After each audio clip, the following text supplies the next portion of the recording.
আব্বু সজোরে আমার গালে দুইটা থাপ্পড় দিয়ে বলতে লাগলো, বের হয়ে যা আমার বাসা থেকে, তোর মতো সন্তান থাকার থেকে না থাকাই ভালো। আমি বললাম, বিশ্বাস করো আব্বু, আমি কিছু করিনি। আব্বু বলল, বিশ্বাস করব, নিজের চোখে কি অবিশ্বাস করতে বলছিস? এই বলে আমাকে লাঠি দিয়ে মারতে লাগলো আর বলতে লাগলো, বের হয়ে যা আমার বাসা থেকে, তোর মুখ আর দেখতে ইচ্ছে করছে না, তোর মতো চরিত্রহীন ছেলে আমার কখনোই হতে পারে না। আমি বললাম, মারো কাটো আর যাই করো না কেন, কিন্তু আমাকে বাসা থেকে বের করে দিও না, আমি যে তোমাদেরকে ছাড়া এক মুহূর্ত থাকতে পারবো না আব্বু।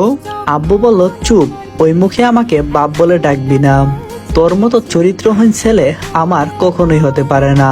আর শুনে রাখ, আজ থেকে আমার কোনো সন্তান নেই, শুধু একটাই মেয়ে আছে, বলে আমাকে লাঠি দিয়ে মারতে লাগলো।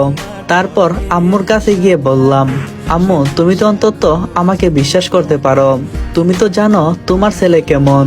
তখন আম্মু আমার থেকে মুখ ফিরিয়ে বলতে লাগলো, কাকে বিশ্বাস করার কথা বলছিস? তোকে কোন পাপের ফসল যে আমার পেটে ধরেছিলাম, ছি, মরে যেতে ইচ্ছা হচ্ছে আমার, কেন ছোট থাকতে তোকে গলা টিপে হত্যা করিনি। নিজের মায়ের মুখে এমন কথা শুনে যেন বেঁচে থাকার ইচ্ছাটাই হারিয়ে যাচ্ছে। আমি বললাম, আম্মু এমন কথা বলিও না। আম্মু বলল, ওই মুখে আমাকে মা বলে ডাকবি না, তোর মতো সন্তান যে আমি পেটে ধরেছি সেটা আমার ভাবতেই ঘৃণা হচ্ছে। আমি বললাম, প্লিজ আম্মু তুমি একবার বিশ্বাস করো, একটু হলে তো আমাকে বুঝো, আমি তোমার ছেলে, আদরের স্বামী। আম্মু বলতে লাগলো, আমার স্বামী অনেক আগে মরে গেছে, স্বামী নামে আমার কোনো ছেলে নেই, জাস্ট আছে একটা মেয়ে, জান্নাতুন নীলা।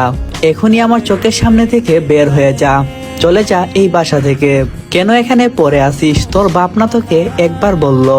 আমি বললাম, প্লিজ আম্মু আমাকে বাসা থেকে বের করে দিও না, আমি একাই কোথায় যাব, কি খাবো, কোথায় থাকবো, দুনিয়াতে যে আপন বলতে তোমরা ছাড়া আমার কেউ নেই।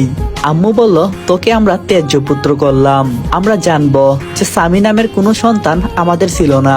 আমি আবারও বলতে লাগলাম, বিশ্বাস করো আম্মু আমাকে ফাঁসানো হয়েছে। আম্মু বলল, কানে শুনতে পারছিস না, একবার না বললাম বাসা থেকে চলে যেতে?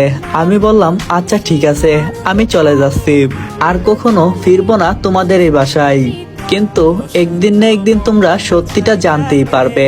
এই বলে বাসা থেকে বের হয়ে গেলাম, গেটের সামনে এলাম। তারপর আমার ছোট বোন নীলা আমার সামনে আসলো আর আমাকে বলতে লাগলো, প্লিজ ভাইয়া তুই যাইস না।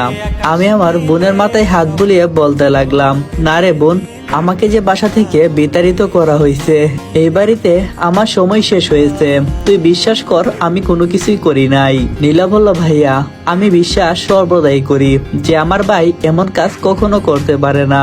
আমি বললাম, পাগলি বোন কান্না করছিস কেন, তোর ভাই তো আর তোকে ভুলে যাবে না। আর শোন, আমি চলে যাচ্ছি, নিজের যত্ন নিবি, ভালোভাবে খাওয়া দাওয়া করবি। নীলা বলল, ভাই তুই আমাকে নিয়ে যা তোর সাথে, তোকে ছাড়া যে আমার দিন কাটে না রে। আমি বললাম, না রে বোন, আব্বু আম্মুর খেয়াল রাখিস। নীলা বলল, ভাইয়া তুই কি আর কখনো এই বাসায় আসবি না? আমি বললাম, জানি না, ভালো থাকিস আর কান্না করবি না। নীলাকে আর কোনো কিছু বলার সুযোগ না দিয়ে বাসা থেকে বের হয়ে পড়লাম। রাস্তা দিয়ে হেঁটে চলছি, শরীরের অনেক জায়গায় ব্যথা করছে। আব্বু নিজে শরীরের সমস্ত শক্তি দিয়ে আমাকে আঘাত করেছে, আমি যেন আর চলতেই পারছি না, পাগুলো বারবার থেমে যাচ্ছে। আর আমি ভাবতেছি কি হয়ে গেল, আমি কি এতটাই পর হয়ে গেলাম তাদের কাছে, যেখানে আমি সামান্য আঘাত পেলে বাড়িতে হইচই পড়ে যেত, সেই ছেলের শরীর দিয়ে আজকে লাল রঙের পানি পড়ছে, কিন্তু দেখার মতো কেউ নেই। আজ একটা মিথ্যা অপবাদ আমার জীবনটা এভাবে নষ্ট করে দিল।